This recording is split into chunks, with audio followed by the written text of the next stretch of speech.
Rip Jennings' body was numb with exhaustion, but his mind was sharp. He watched the water's edge, pulse pounding in his ears as the night's waves churned, dark and slick as oil. There was a shadow in the depths, a shimmer that twisted and writhed just beyond the range of their floodlights, an alien rhythm of bioluminescence flashing like a heartbeat in the dark. Rip knew what it meant. The Leviathans were back. "Get your eyes open, men. This is what we trained for." Rip's voice rang out across the platform as he tightened his grip on his harpoon, the weapon cold and unforgiving in his hands. Around him, the other divers, 10 of Haven's hardest, most unbreakable souls, shifted in silent anticipation, their eyes trained on the water. It had only been 4 months since the attacks had started. At first, they thought it was an isolated incident, an unfortunate accident. But the assaults quickly escalated, each one more coordinated, more ruthless than the last, until it was clear that the Leviathans had a single, unstoppable purpose: eradicate the human invaders. Rip clenched his jaw, tasting salt on the cold night air. He was a man shaped by conflict, built by battles long fought and wounds long healed. But here, on this remote water world, the Leviathans had pushed him to his limits. They were smart, he realized, a predator unlike anything they had ever faced. And tonight they had come to test Haven's defenses once again. Movement on the north perimeter. Someone yelled, his voice taut with fear. Rip looked up in time to see a series of glowing lights approaching, darting like will-o'-the-wisps beneath the water's surface. A dozen Leviathans surged forward, gliding with predatory grace toward the platform, their bodies sleek and deadly. Rip felt a chill crawl down his spine as he watched them advance. The creatures weren't here for a mindless attack. They were here to send a message. The first strike was sudden, a forceful slam against the support beams of the platform, sending a shudder through the metal structure. Rip gritted his teeth, gripping a railing to steady himself. All around him, alarms blared, the red emergency lights casting harsh shadows on his comrades' faces. "Jennings, we can't keep doing this." Captain Elijah Voss's voice crackled over Rip's earpiece, strained but steady. Rip could hear the desperation behind the words, the weight of command pressing down on the older man's shoulders. "We can't keep taking these hits without figuring out what they want. We're barely hanging on as it is." Rip knew the truth of it. Every time they lost another diver, another engineer, another soul, their chances of survival shrank a little more. Supplies were low, morale was lower, and the only thing keeping them going was sheer, bloody-minded human determination. "Understood, Captain," Rip replied, scanning the water's surface, his eyes narrowed against the stinging spray. "We need a new approach. We're just wearing ourselves down out here." There was a pause before Voss responded. "You got any bright ideas, Rip?" Rip swallowed, his gaze fixed on the pulsating lights of the Leviathans just below. It was risky, insane even, but he'd been turning the idea over in his mind for weeks now.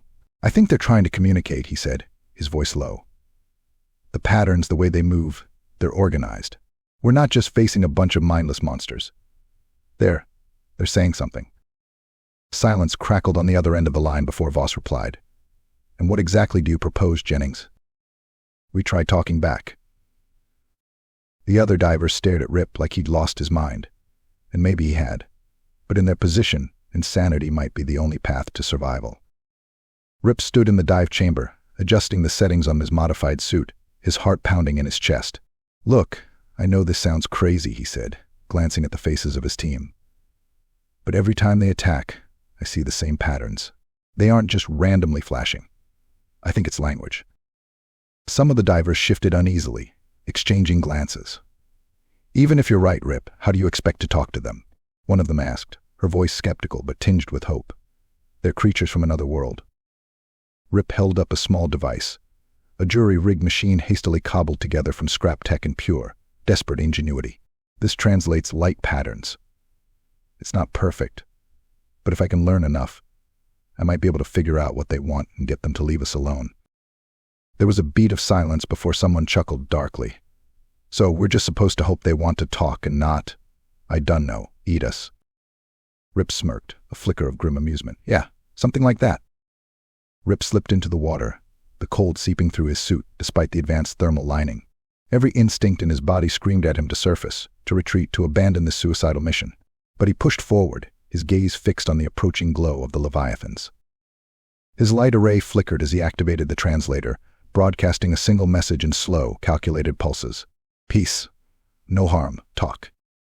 The water remained still for a breathless moment, and Rip wondered if he'd miscalculated. But then, a leviathan approached, its lights flickering in response, a careful, measured rhythm that Rip's device translated as a single word. Why? Rip's heart hammered. Talk. Why attack? He signaled back, his fingers trembling as he tried to hold steady. The leviathan's response was chilling. Home. Threat. Protect. The realization hit him like a wave. To them, humanity was the invader, the colonizer. Haven wasn't a sanctuary, it was an intrusion into their territory. And if he didn't change their perspective fast, the leviathans would keep fighting until either they were dead or every last human in Haven was gone. Rip returned to the colony with the leviathan's words echoing in his mind. The creatures saw them as a threat to their home. They had no concept of peace, no reason to see humans as anything other than hostile invaders. He met with Voss in the control room, his mind racing. We're on their land, Captain. They're defending their territory. But there's something else, he said, his voice tight. They're afraid of something, a creature they call the Devourer. They want to drive us out so they can focus on it. They think we're in the way. Voss's eyes narrowed. And you think we can convince them to let us stay? Not if we're just sitting ducks, Rip replied, his jaw clenched. But if we help them, if we fight this thing together. The nights passed with a mounting tension that pressed down on every soul in Haven. The leviathans came each night, not to attack but to train, diving in synchronized patterns with the divers. Together, they prepared for the arrival of the Devourer, a creature so massive, so ancient, that the leviathans feared it like a god. On the day of the battle, the sea was still. A heavy silence hung over the colony as Rip and his team donned their diving gear, tension coiling tight in their chests. They had drilled endlessly with the leviathans, each dive a test of trust, each dive a silent vow that they would face the Devourer as one. And then it came. The Devourer moved through the water like a shadow, a mass of muscle and teeth that dwarfed even the largest leviathans. Its body was a nightmare of scales and scars, its eyes gleaming with a malevolent intelligence. Rip had thought he was ready, but nothing could prepare him for the sight of it. Hold steady, team, he said, his voice barely a whisper as he watched the creature approach. He could feel the tremor in his own voice, the fear clawing at his insides, but there was no turning back. The leviathans surged forward, flashing signals in unison. Rip and his team followed, their lights and harpoons primed. The plan was simple: disorient, disable, destroy. But as the Devourer let out a roar that shook the water, Rip realized that simple didn't mean easy. The leviathans moved in coordinated swarms, their lights flashing commands to Rip and his team. He could barely keep up, his senses overwhelmed by the creature's size, its raw, relentless power. It struck with a speed that defied its bulk, tearing through the water like a bullet. Rip's heart hammered as he dodged the creature's snapping jaws, his harpoon firing off a concussive charge that struck its flank. The beast roared, thrashing as it twisted in the water. But it wasn't enough. He could see the desperation in the leviathan's movements, the raw fear that drove them to risk their lives. The battle was a blur of lights and blood, the water thick with the scent of iron and salt.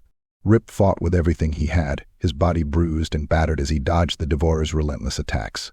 Around him, the leviathans moved like a single living organism, their bodies flashing signals that he could barely interpret. And then, in a moment of pure, unfiltered terror, the Devourer turned its gaze on him. Rip's heart froze as the creature lunged, its jaws snapping shut inches from his face. He fired another harpoon, the concussive blast rocking the creature back, but it only seemed to enrage it further. He could see the fear in the leviathan's lights, the raw, animal terror as they realized their strategy wasn't enough. "Rip, we need another plan," someone shouted over the comm, their voice panicked. Rip's mind raced, his body moving on instinct as he dodged the creature's strikes. And then, in a flash of inspiration, he saw a way forward. "Draw it toward the reef," he shouted, his voice hoarse with exhaustion. "If we can trap it in the shallows, we can hit it from all sides." The leviathans responded instantly, their bodies flashing in acknowledgement as they surged toward the reef.